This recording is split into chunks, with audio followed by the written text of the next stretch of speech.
Imaginez découvrir que toute votre vie a été influencée par un mensonge construit avec soin. Un mensonge qui vous a privé de vos rêves les plus intimes. Cette histoire nous emmène à Lyon, où une femme se bat pour retrouver sa vérité après des années de manipulation. Avant de commencer cette histoire incroyable, n'oubliez pas de liker la vidéo, de vous abonner à la chaîne et de nous dire en commentaire d'où vous écoutez cette histoire. La pluie battait sur les toits rouges de Lyon, tandis que Camille refermait la porte de la clinique, un dossier sous le bras et une boule au ventre. Les rues ruisselaient, et son parapluie tremblait sous les bourrasques, comme si le ciel lui-même partageait son trouble. Elle descendit la rue Garibaldi sans vraiment regarder où elle allait, ses pensées bourdonnant plus fort que les klaxons au carrefour. Cela faisait 3 mois que Camille et Thomas essayaient d'avoir un enfant. Et pourtant, chaque test de grossesse revenait négatif. Alors elle avait fini par faire des examens, seule. Elle n'avait rien dit à Thomas, pas encore. Elle voulait comprendre avant d'en parler.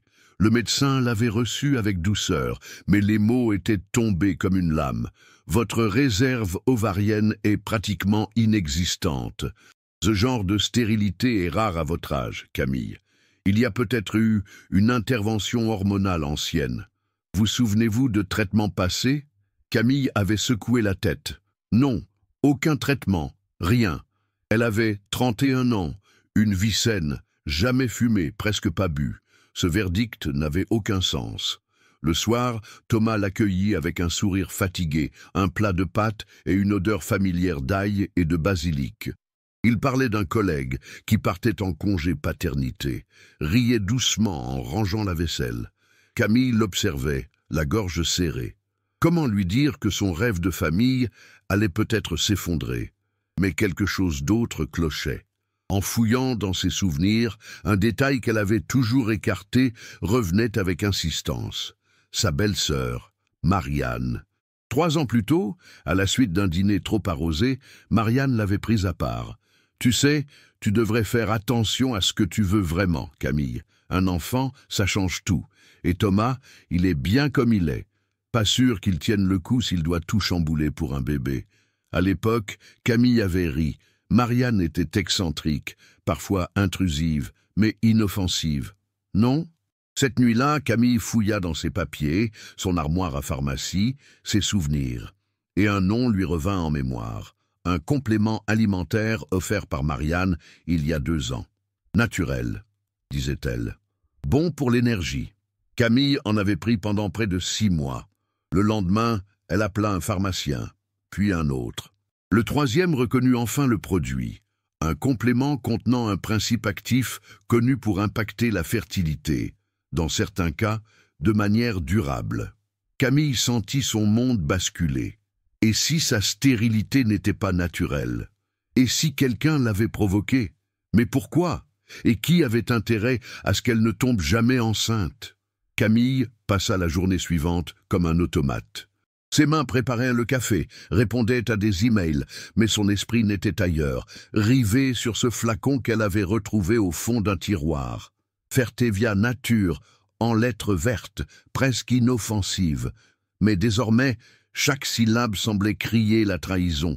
Elle avait besoin de preuves, de réponses. Ce n'était pas seulement la douleur d'un avenir incertain qui l'empoignait, mais la sensation vertigineuse d'avoir été manipulée.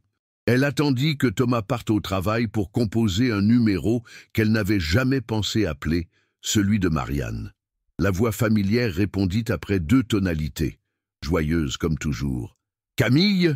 Quelle surprise? Tout va bien? On peut se voir?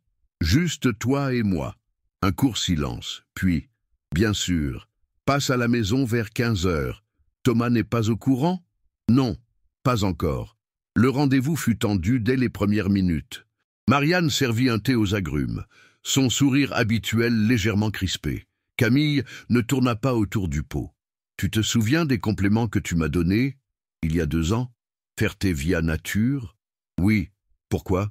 Tu n'en as pas aimé le goût ?»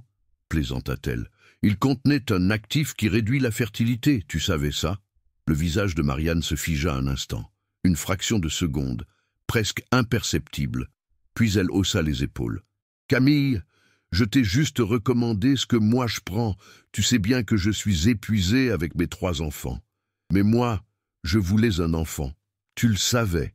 Tu m'as dit que Thomas n'était pas prêt à changer de vie. C'était toi qui voulais le protéger de ce chamboulement, pas lui. Un silence épais s'installa.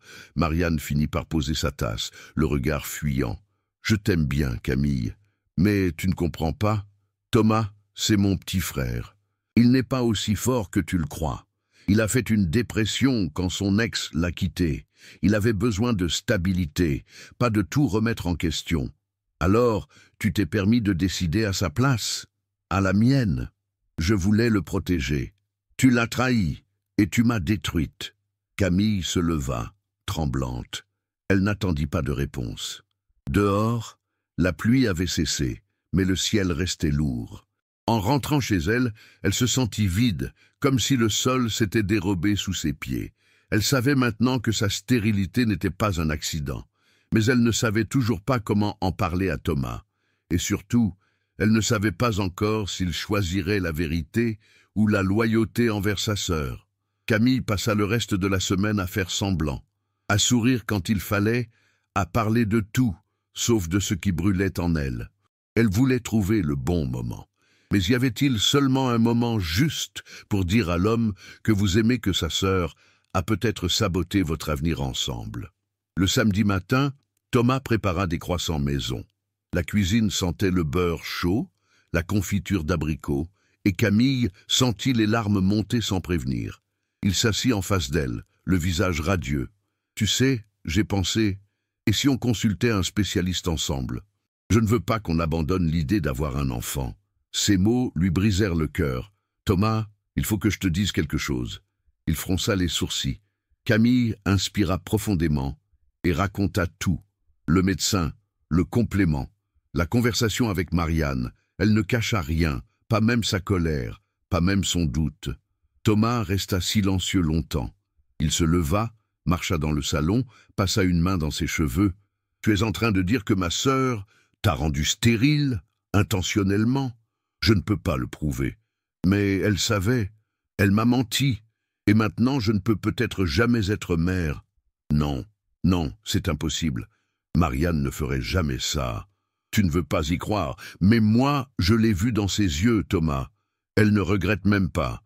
Elle pense avoir fait ce qu'il fallait pour toi. » Il se laissa tomber sur le canapé, les yeux brillants de confusion. Il semblait perdu, comme s'il ne savait plus où poser sa loyauté. Pourquoi elle aurait fait ça? Pour me protéger? C'est insensé. Peut-être qu'elle pense que personne ne peut prendre soin de toi mieux qu'elle. Peut-être qu'elle a peur de perdre sa place. Il resta là, longtemps, sans dire un mot. Le silence était insupportable.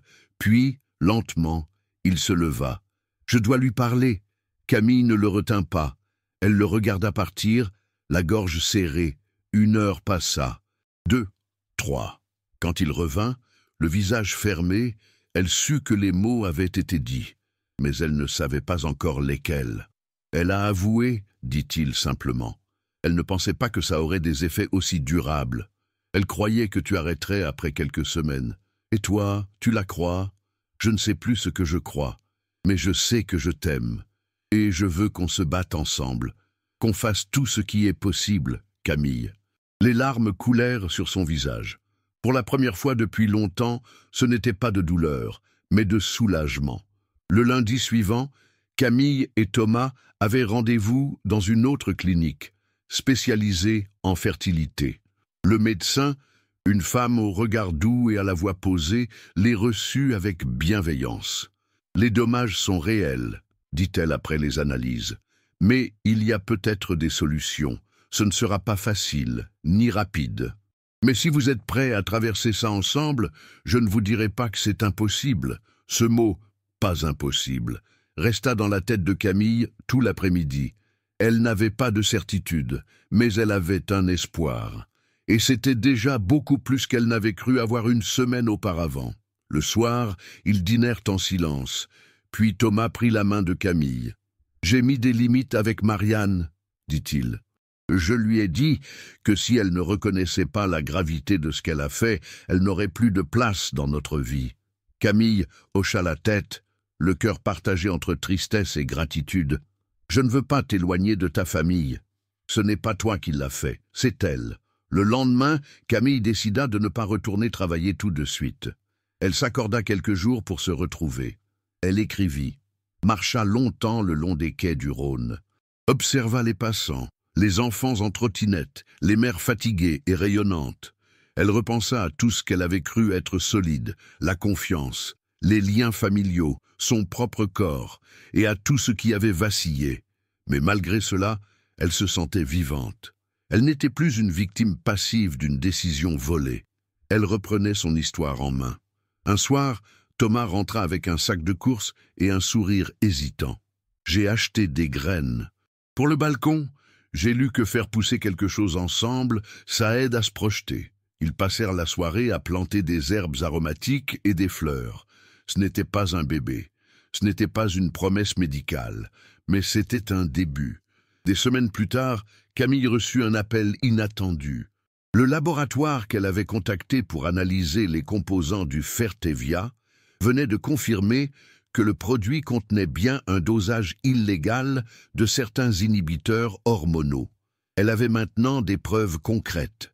Mais au lieu de se précipiter au tribunal, elle regarda le document, puis le posa doucement sur la table.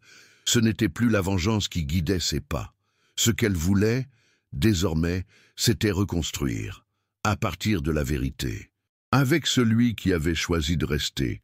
Et dans un petit appartement de Lyon, entre des pots de basilic et des éclats de rire timides, Camille apprenait à faire pousser autre chose que la douleur.